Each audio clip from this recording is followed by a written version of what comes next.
He is one of the most famous men on the planet. Probably after the Queen, Harry is the second most popular royal act, if you like. He's the member of the royal family that most people would say, I'd like to have a drink with him. A young royal who has stood out from the rest of the family. Harry is very accessible. He's very cheeky, he's very funny, he plays around with the press, and he's very naughty, and I think Britain adores him. But behind the smiles, Prince Harry has had to face unique difficulties. From his parents' very public marriage breakdown. Harry was very often devastated by what was so public. To losing his mother. He said that no child should ever have been made to do what he did. And struggling to find a role for himself. On the right! Quick!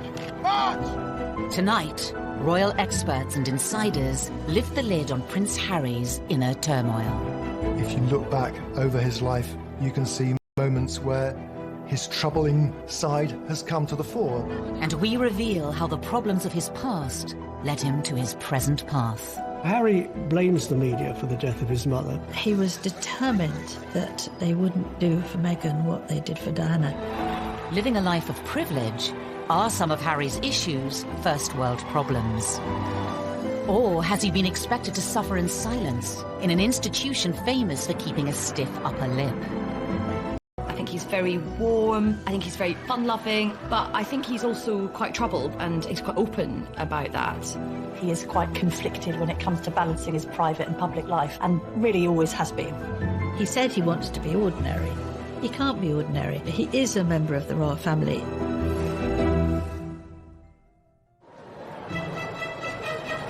The 15th of September, 1984.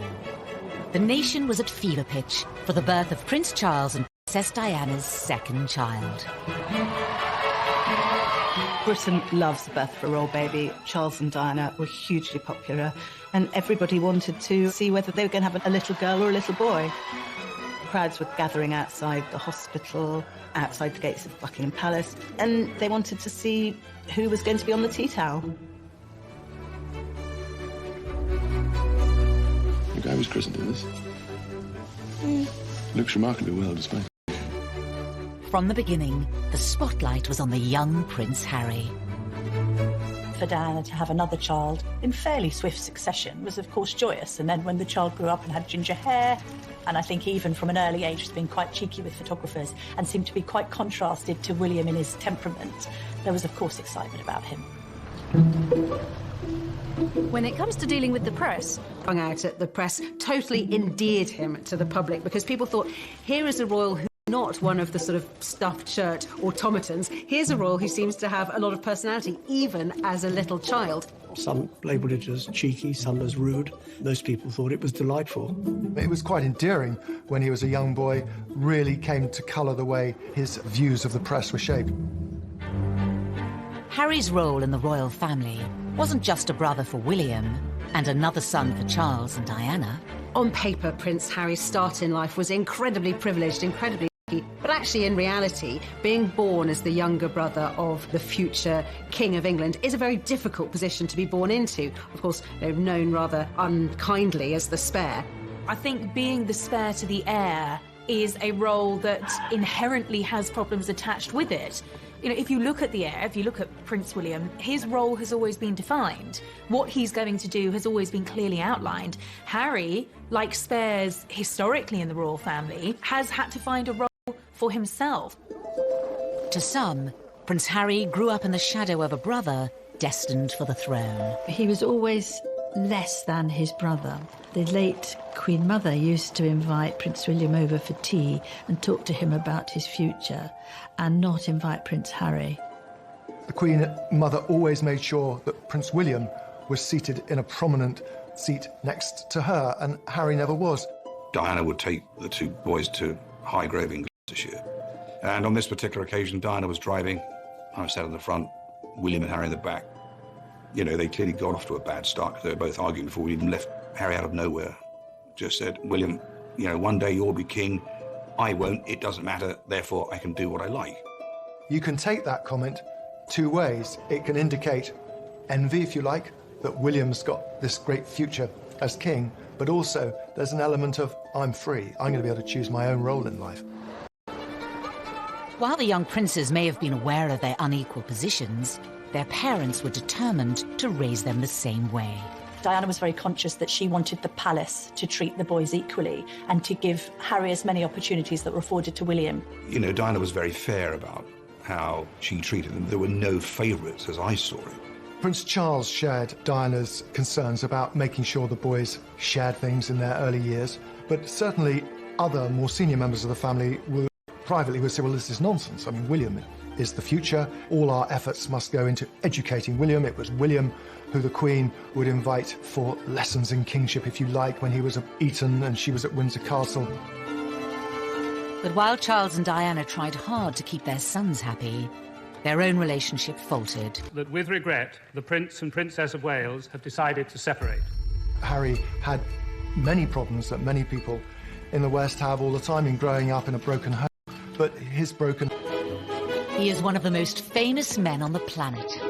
Probably after the Queen, Harry is the second most popular royal act, if you like. He's the member of the royal family that most people would say, I'd like to have a drink with him.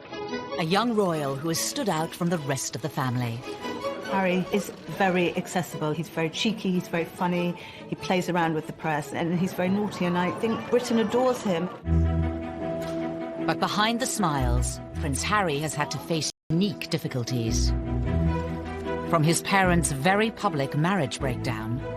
Harry was very often devastated by what was so public. To losing his mother. He said that no child should ever have been made to do what he did. And struggling to find a role for himself. On the right!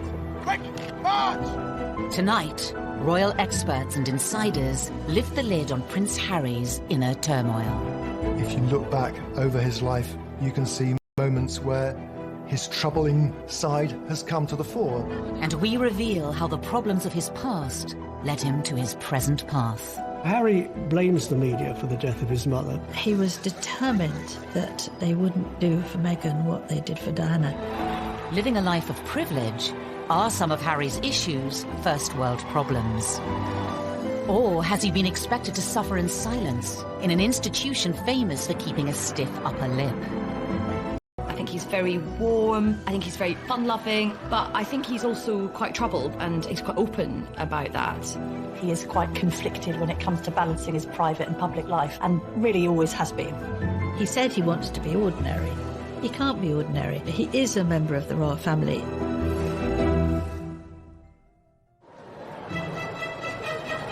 The 15th of September, 1984. The nation was at fever pitch for the birth of Prince Charles and Princess Diana's second child. Britain loves the birth of a royal baby. Charles and Diana were hugely popular, and everybody wanted to see whether they were going to have a little girl or a little boy. Crowds were gathering outside the hospital, outside the gates of Buckingham Palace, and they wanted to see who was going to be on the tea towel. The guy was christened in this. Looks remarkably well displayed. From the beginning, the spotlight was on the young Prince Harry. For Diana to have another child in fairly swift succession was of course joyous, and then when the child grew up and had ginger hair, and I think even from an early age has been quite cheeky with photographers and seemed to be quite contrasted to William in his temperament, there was of course excitement about him. When it comes to dealing with the press, hung out at the press totally endeared him to the public because people thought, here is a royal who's not one of the sort of stuffed shirt automatons. Here's a royal who seems to have a lot of personality, even as a little child. Some labelled it as cheeky, some as rude. Those people thought it was delightful. It was quite endearing when he was a young boy, really came to colour the way his views of the press were shaped. Harry's role in the royal family wasn't just a brother for William and another son for Charles and Diana. On paper, Prince Harry's start in life was incredibly privileged, incredibly lucky, but actually in reality, being born as the younger brother of the future King of England is a very difficult position to be born into. Of course, they're known rather unkindly as the spare. I think being the spare to the heir is a role that inherently has problems attached with it. You know, if you look at the heir, if you look at Prince William, his role has always been defined. What he's going to do has always been clearly outlined. Harry, like spares historically in the royal family, has had to find a role for himself. To some, Prince Harry grew up in the shadow of a brother destined for the throne. He was always less than his brother. The late Queen Mother used to invite Prince William over for tea and talk to him about his future, and not invite Prince Harry. The Queen Mother always made sure that Prince William was seated in a prominent seat next to her, and Harry never was. Diana would take the two boys to Highgrove in Gloucestershire. And on this particular occasion, Diana was driving. I was sat in the front, William and Harry in the back. You know, they clearly got off to a bad start because they were both arguing before we even left. Harry out of nowhere just said, William, you know, one day you'll be king. I won't. It doesn't matter. Therefore, I can do what I like. You can take that comment two ways. It can indicate envy, if you like, that William's got this great future as king, but also there's an element of, I'm free. I'm going to be able to choose my own role in life. While the young princes may have been aware of their unequal positions, their parents were determined to raise them the same way. Diana was very conscious that she wanted the palace to treat the boys equally and to give Harry as many opportunities that were afforded to William. You know, Diana was very fair about how she treated them. There were no favourites, as I saw it. Prince Charles shared Diana's concerns about making sure the boys shared things in their early years, but certainly other more senior members of the family were privately would say, well, this is nonsense. I mean, William is the future. All our efforts must go into educating William. It was William who the Queen would invite for lessons in kingship, if you like, when he was at Eton and she was at Windsor Castle. But while Charles and Diana tried hard to keep their sons happy, their own relationship faltered. That with regret, the Prince and Princess of Wales have decided to separate. Harry had many problems that many people in the West have all the time in growing up in a broken home. But his broken home was exposed on a most extraordinary scale. The entire planet tuned in to learn every detail about the Charles and Diana separation and divorce, and inevitably the focus on Harry and William followed. Harry was very often devastated by what was so public. He couldn't understand why his mother would wish to be so public with so much of her life. Harry was always the baby of the family, and whether it was at school or whether at home, every effort was made to shield him from the newspaper headlines and to protect him from his parents, who really, by that stage, were in a pretty bad way. The War of the Waleses saw Charles and Diana's separation and divorce play out on the front pages and to TV audiences of millions. For the children to hear both parents to come on television at separate times, to admit to having affairs and to admit to how happy they both were when these kids were at boarding school. Can you imagine how cringe-making it must have been for them? Highly embarrassing. And I don't think that makes them secure. In later years, Harry would admit his parents' divorce left him feeling like he didn't spend enough time with either of them. I think Harry found it quite difficult kind of being shared between parents and spending some time at Kensington Palace with Princess Diana and then going to Clarence House and then to Highgrove, his father's property in Gloucestershire. In this sense that he didn't really have a permanent home was difficult for him. The divorce was finalised in 1996. A year later came a far bigger blow for the royals, and especially for Harry, at the age of just 12. We have reports from Paris that Diana, Princess of Wales, has been killed in a car accident. Harry really did feel the loss of his mother. Being the youngest, he was, as much as William was close to his mother, he was probably a little bit closer. It's incredibly difficult to lose your mother at such a tender age, especially if you're in the public eye. And I think that Harry's had a unique set of circumstances to cope with.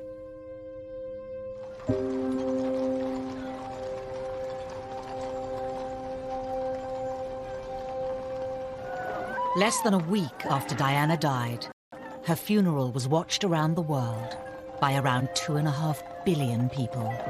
I don't think anyone will ever forget the sight of Harry walking behind his mother's coffin, so small, so young, so grief-stricken. But this is part of being, it's been very difficult for him. There's a mantra within the royal circles that you do not wear private grief on a public sleeve. And they were incredibly brave in the way they presented themselves. All around them, people were caterwauling, weeping, wailing, and anybody hearing that would break down. But no, they didn't. Which was actually very selfish of most people, because somewhere in amongst all that national outpouring of grief, the private grief of the boys got lost. Ever since Diana's death, Harry has been in no doubt about who he blames for the tragedy. I think it was inevitable that Harry blamed the press for the death of his mother. In fact, it was much more grey. There were a lot of photographers outside the Ritz Hotel, but both Diana and Dodi chose to go out that evening. Being part of this family in this role, in this job, every single time I see a camera, every single time I hear a click, every single time I see a flash, it takes me straight back. So in that respect, it's the worst reminder of her life as opposed to the best. For 2 decades, Harry said very little about losing his mother. But in recent years, he has lifted the lid on the emotional turmoil he's been experiencing. He said that no child should ever be made to do what he did. The experience of that, the trauma of losing his mother, has culminated in years of personal crises for the prince, something that he's struggled with in adulthood. And I think, having spoken so openly and courageously about the impact that losing his mother had on him, we now do have some understanding on just how much that has shaped him. Harry revealed he had been seeing a mental health professional to help him with his grief. It was a big surprise when Harry came out and said he'd had these mental welfare problems, the fact that he'd sought help, treatment. We learned that it was William who had not forced him, but said, you've really got to get some help here. We also learned that he'd taken up boxing to try and control his aggression, and the aggression was a consequence of his mourning, and he was still dealing with his grief over his mother's death. But it would take nearly 2 decades for Harry to seek help. In the years after Diana's death, the young prince would deal with his troubles in a very different way. The sadness and the grief would make him behave in a very inappropriate way. He had problems with excessive drinking and also problems with drugs.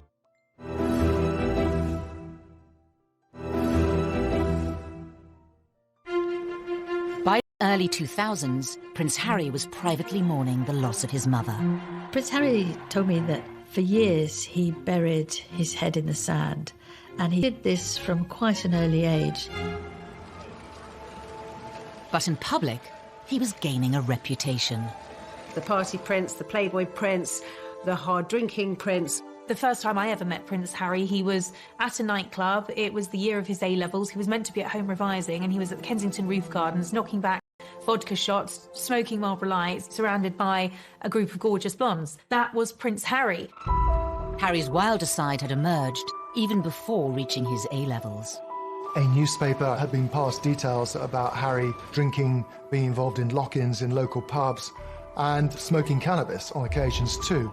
You can really understand how a lonely, privileged, unhappy prince would end up drinking and smoking and taking cannabis to fill those hours and to hang out with people who he thought really liked or even loved him. 16-year-old Harry was made to visit a drug rehabilitation clinic by Prince Charles to educate him on what could happen if he didn't change his ways. But just a few years later, it wasn't country pubs Harry was visiting. There had been a series of photographs of Prince Harry falling out of nightclubs late at night with various girls and all the rest of it. He was clearly in party mode. In 2004, Harry had an altercation with a photographer while leaving a West End nightclub. There are 2 sides to that story. On one hand, the photographer saying that Harry lunged at him, possibly after a few beers, and the palace saying that the photographer had knocked him with his camera. Was this kind of behaviour just part of growing up, or did his troubles run deeper? Harry's naughtiness was sometimes just boyish, but other times was really a symptom of his deep grief. It was outlets for his despair, I think. Everything he did was always going to be examined with microscopic detail. He couldn't, in other words, get away with the kind of things that many of his teenage friends could. It was obviously also storing up that sense of resentment that Harry came to have against the media. No one's making judgments, you're just being reported. And actually, some of this has helped to fuel your popularity. People love a royal rebel at the end of the day. Regardless of public opinion, Harry has been open about his feelings towards the media. He admitted to reading coverage about himself when he turned 21. They still upset me and I still read them. Why, I do not know, but I have to read them just for peace of mind, just to know what they've written and to see who wrote it and see who took the photographs, write that down for later. But there was one newspaper report about Harry's behaviour that upset many others. In 2005, while attending a costume party, Harry wore a swastika armband. That was an episode that happened and he was fully protected by the royal machine, and yet it still happened. It was gradually, sir, this is a really bad decision. Don't wear the Nazi costume.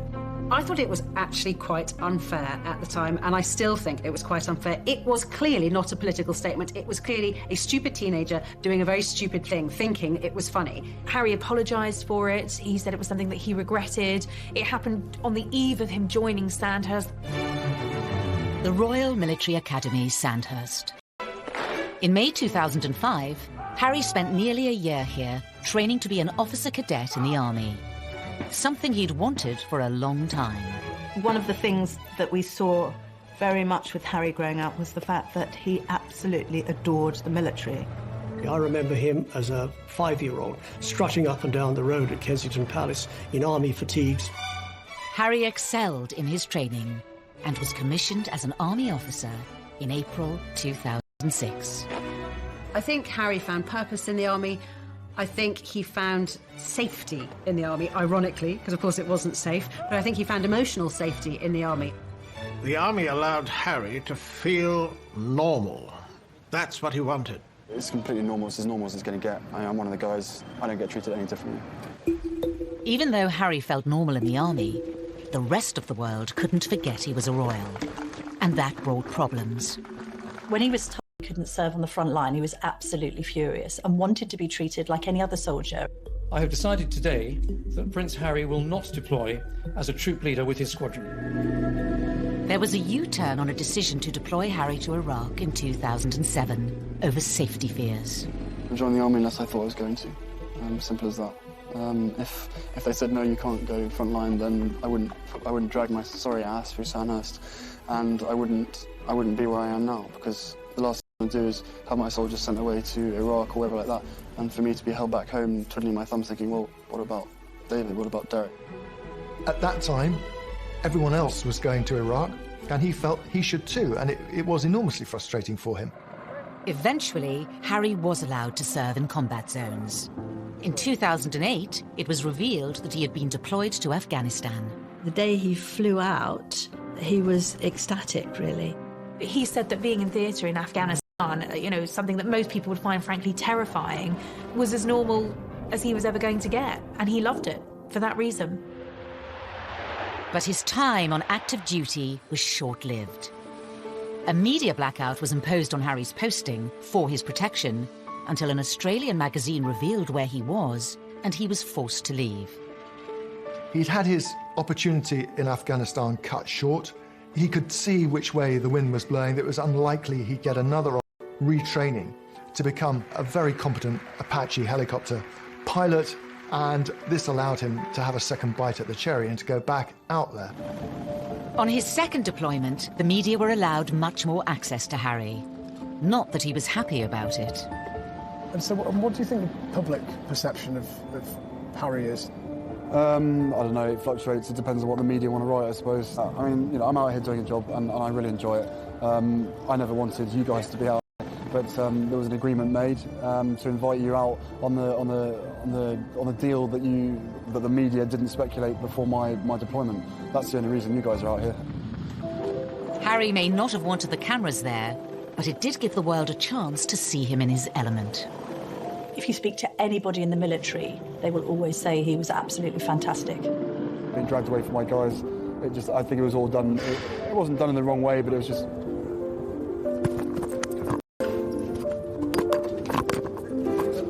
This was Harry doing what he did extremely well, but also doing what he was always keen on doing. In January 2013, Harry returned to the UK after a successful deployment, but there were questions over what was next for him. Because of who he was, it was no longer possible for him to pursue that career. And then what happens? He's left really without a job, without a purpose. He was doing something he felt comfortable with. The army, and anybody who has made a career in the army will tell you military is family, and he felt at home. There was camaraderie. And by the time he got out, he was a little bit lost because he really didn't know what to do, and that winds back to the spare. There is no defined role for that spare. Because he certainly wouldn't contemplate an army desk job. He's not the type of person who would fit in to that, and therefore there was a huge question mark, what would he do next?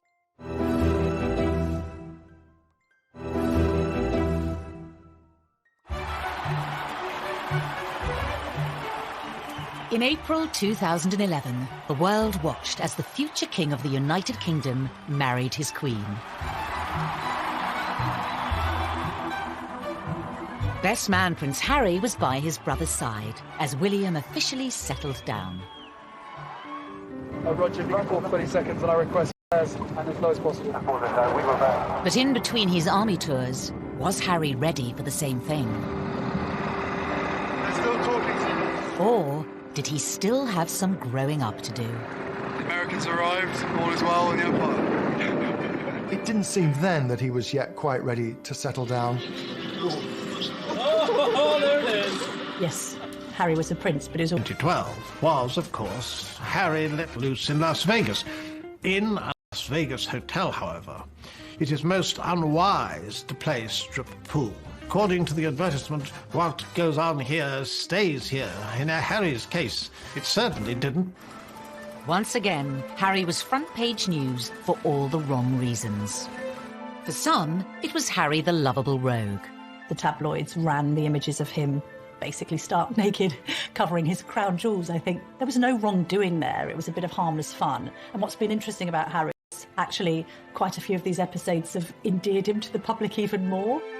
But Harry was still struggling to reconcile the role he had been given at birth and the man he was becoming. Probably let myself down, let my family down, let other people down, but at the end of the day, you know, I was in a private area and there should be a certain amount of privacy that one should expect. But, you know, it was probably a classic example of me probably being too much army and not enough prince, is a simple case of that. After Harry's second tour of Afghanistan, he found a way to combine being a prince with his passion for the military. Your stories move, inspire and humble us. You prove that anything is possible if you have the will. Welcome to the Games. Welcome to Invictus. He founded the Invictus Games, helping disabled and wounded men and women from the services. Invictus was also a way for Harry to address his own troubles, as Angela Levin discovered when she interviewed the prince. I said, well, my first question, Your Highness, is that I've seen you on so many occasions with people who are damaged, with young teenagers, ex-servicemen and women, and you are completely brilliant with them. You know what to say and the way to say it. And I wondered whether you were using these occasions to also help yourself with your own mental health issues. Absolute silence, and I thought, help, I'm going to be thrown out. Seemed like ages, and then he said, that's a really big question. Silence. And he said, you're right, of course.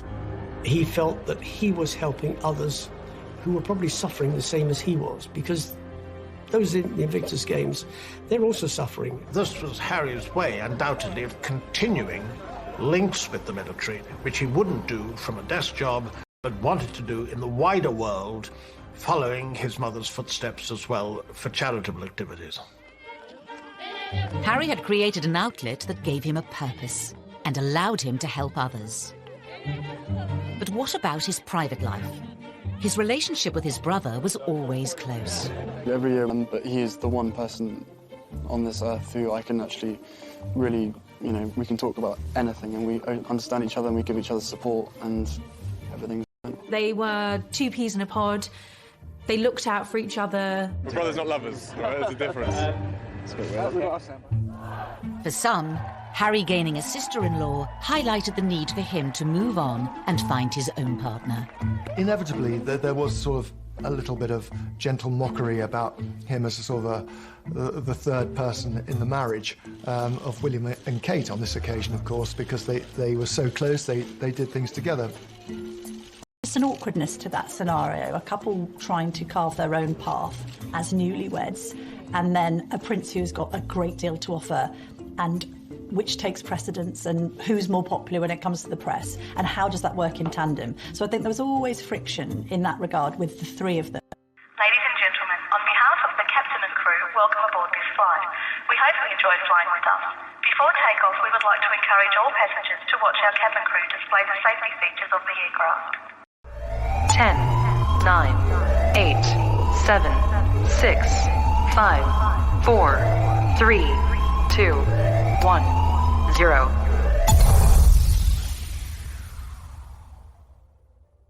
Welcome to the club.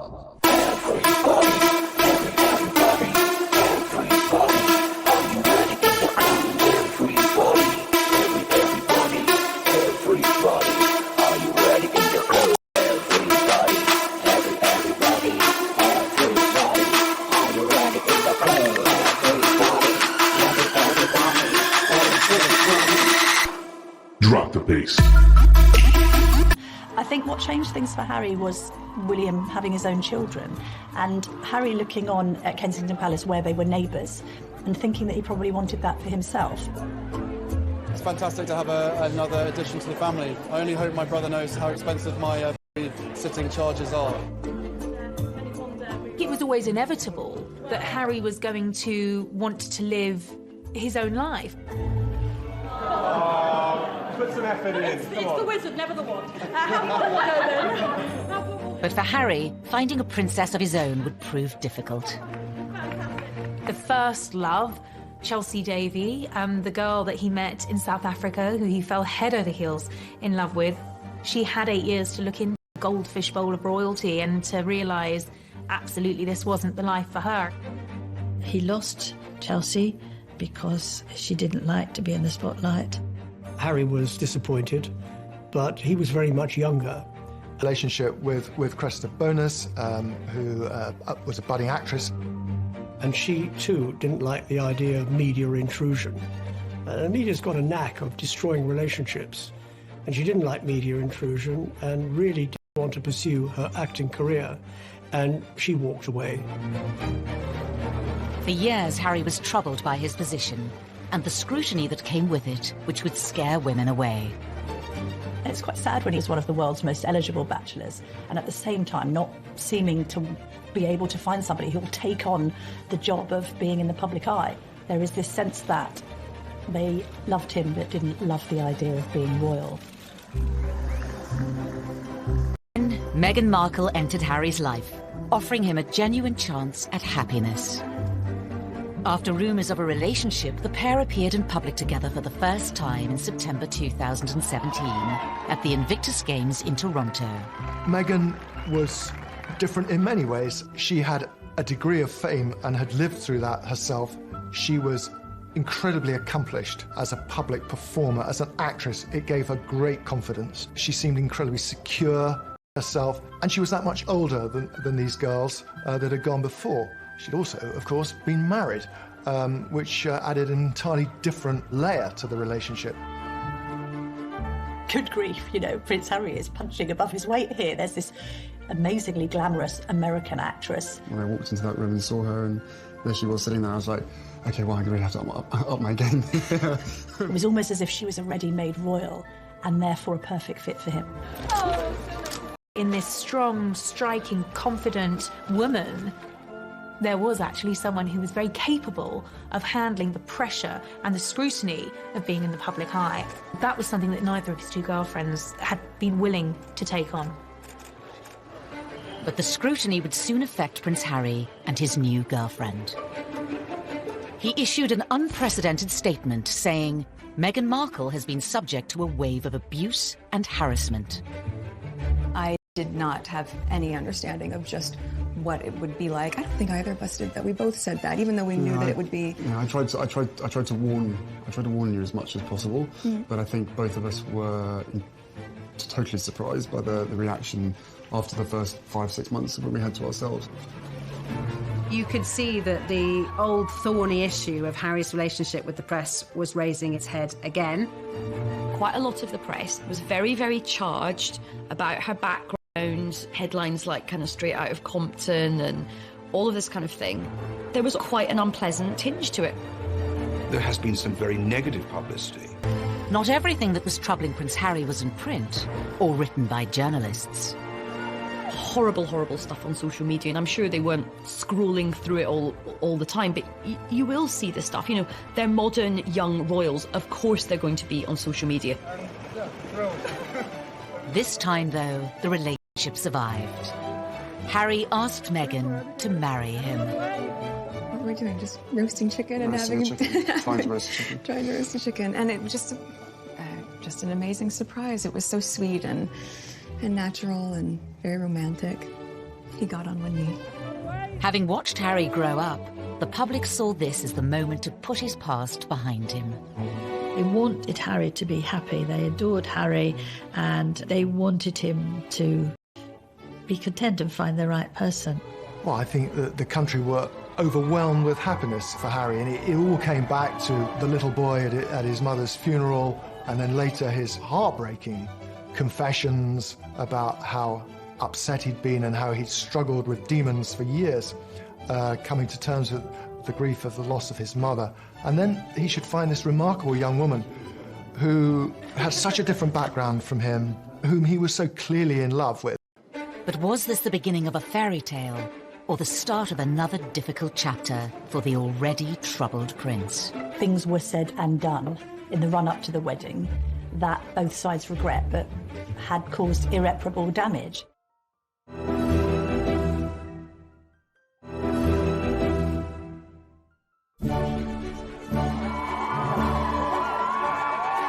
On the 19th of May 2018, all eyes were on St George's Chapel in Windsor. The wedding day was wonderful. Meghan looked beautiful in her dress. Harry couldn't have looked happier. The ceremony itself was so vibrant, it was so new, it was so different, it was so unique to the two of them. And I think it was the start of something very, very happy and very, very special. Nobody can deny that the wedding day itself was sparkling. It was magic. It was like Disneyland. But not long after, Harry was once again facing familiar troubles with the press. The wheels started to come off amid suggestions that the couple had been a bit difficult over the planning of the wedding, and that demands were being made that perhaps weren't quite in proportion with their place in the royal pecking order. He said before the wedding, what Meghan wants, Meghan gets. And I think he defers to her a great deal. She's a very confident, articulate woman who's done very well for herself, because she's never been a member of the royal family. But she won't be confined by protocol. The level of perceived criticism against Meghan is something many say has had a profound effect on Harry.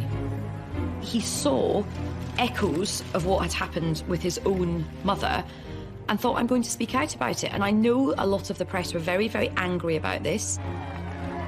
So people were saying, how dare he have the temerity to break this code, that you would never, ever complain. But unlike other members of his family, Harry has not always observed the royal code of silence. After the birth of his and Meghan's son Archie, he became even more defiant. I will always protect my family, and now I have a family to protect. Everything that she went through and what happened to her is incredibly raw every single day, and that's not me being paranoid, that's just me not wanting a repeat of the past. And if anybody else knew what I knew, be it a father, be it a husband, be it anyone, you'd probably be doing exactly what I'm doing as well. I think Harry fears that there will be parallels between his own relationship and that of his mother, and he's very keen to protect Meghan and Archie. I mean, I have the two best guys in the world, so I'm really happy. Harry's so protective of Meghan because of his mother and this idea that he doesn't want any other woman in his life going through what Diana went through. The trouble is with that is he has rewritten history somewhat, because although there was undoubtedly a hounding of Diana, there was also a manipulation of the press. In the eyes of some, criticising the press for criticising them hasn't always been warranted. Meghan flew to New York for a baby shower. Now, nothing wrong with going to a baby shower. That's what Americans do. We don't do it so often in the UK. But she flew over a private jet. What's wrong with a commercial jet? They went to Ibiza and the south of France in private jets. What's wrong with commercial flights? And that's when they were getting criticised, because they'd been preaching climate change, they'd been preaching the environment, they'd been preaching global warming and doing all the things that they shouldn't be doing. Everybody deserves a critical word written about them. Nobody should be above reproach. The press accused them of hypocrisy, and there's no question also that they weren't, it seemed, listening to advice or paying much attention to precedent. All of this made the atmosphere very unhappy. While the press levelled criticism in public, behind palace walls, Harry was allegedly facing troubles of a much more private nature. One of the things that unquestionably adversely affected the relations between Harry and William, who were so close for so many years, was a series of rumours too quick in being engaged to Meghan. There was a brotherly discussion, which I think was voiced out of concern from William, but was misinterpreted as a lack of support. Things were said and done in the run-up to the wedding that both sides regret, but had caused irreparable damage. Was Harry losing the one person he could trust? The brother he was so close to throughout the troubles of his childhood? There are also clearly unresolved issues and a distance between the two brothers that has never been there before. In 2019, the brothers split their royal households. And later in the year, Harry even addressed the rumours of a rift. Inevitably, stuff happens, but look, we're brothers. We'll always be brothers. We're certainly on different paths at the moment, but I will always be there for him, and as I know, he'll always be there for me. We don't see each other as much as we used to because we're so busy. But I love him dearly, and the majority of the stuff is the majority of stuff is created out of nothing. But it's just, as I said, as brothers, you have good days, you have bad days. The writing was on the wall. It was, in effect, a declaration of independence. The Duke and Duchess of Sussex have announced that they are carving out what they call a new role for themselves. They intend to step back as senior members of the royal family and work to become financially independent.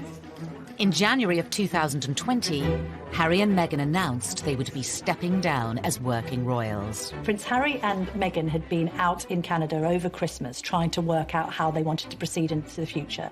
I think Meghan and Harry decided to step down as working royals because they felt that they were being constrained by the palace system. Once Meghan and I were married, we were excited, we were hopeful, and we were here to serve.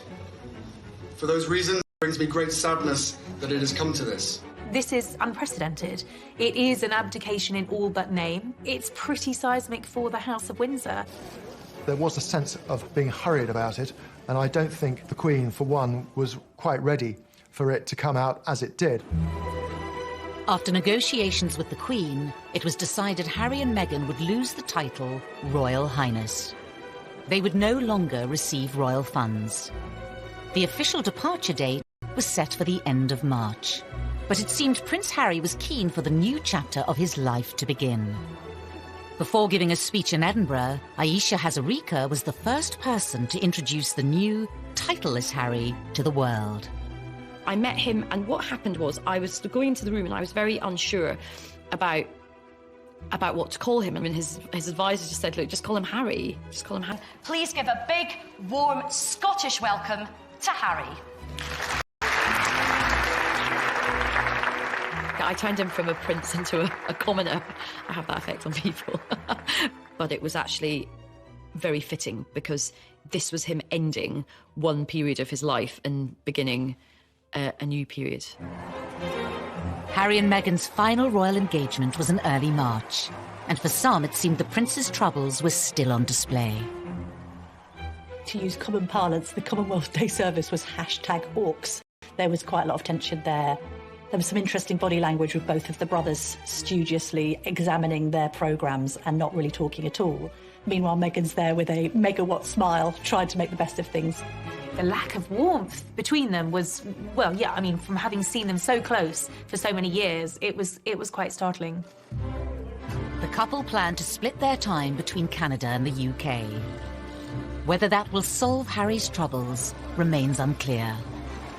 We will see whether or not that brings the contentment and the peace that they're seeking.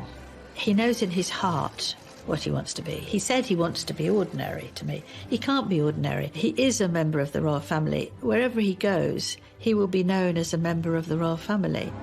It's still unclear how the couple's new life, away from palaces and courtiers, will pan out. The Queen has made it very clear that she would always welcome him back, and arrangements where they have to drop the titles and not receive the sovereign grant and all these restrictions are only for a year, and after that it's going to be looked at again. So they're really under the watchful eye of the royal family for the first year, which they probably don't like at all. The future for Harry and Meghan poses many questions. Will they be free to speak their mind? Recently, Harry was caught off guard by Russian comedians in a prank phone call in which he spoke candidly, unaware it was a hoax. I don't mind saying this to you guys. I think the mere fact that Donald Trump is pushing the coal industry so big in America, he has blood on his hands, because the effect that has on the climate and on the island nations far, far away, again, out of sight, out of mind. I think he's definitely going to be off the leash. I mean, I don't get the impression he's going to be sort of gratuitously, confessing all, but there will come a point where I think the lid will get lifted on this whole saga. Despite his popularity with the British public, Harry has long been a troubled prince. Will his dramatic break from the royal family finally allow him the freedom to start a new life and leave his troubles behind? Maybe it'll work for them. Maybe he'll be a much more... They find themselves and they are equally as successful as they have been. There is a great sense of loss, that this is Britain's loss, this is the royal family's loss at the end of the day, and it's North America's gain.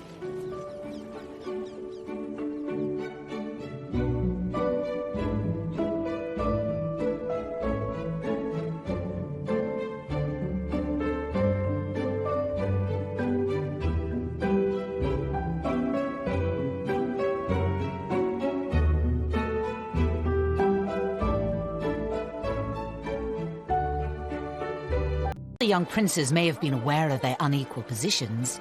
Their parents were determined to raise them the same way. Diana was very conscious that she wanted the palace to treat the boys equally and to give Harry as many opportunities that were afforded to William. Diana was very fair about how she treated them. There were no favourites, as I saw it. Prince Charles shared Diana's concerns about making sure the boys shared things in their early years, but certainly other more senior members of the family privately would say, well, this is nonsense. I mean, William is the future. All our efforts must go into educating William. It was William who the Queen would invite for lessons in kingship, if you like, when he was at Eton and she was at Windsor Castle. But while Charles and Diana tried hard to keep their sons happy, their own relationship faltered. That with regret, the Prince and Princess of Wales have decided to separate. Harry had many problems that many people in the West have all the time in growing up in a broken home. But his broken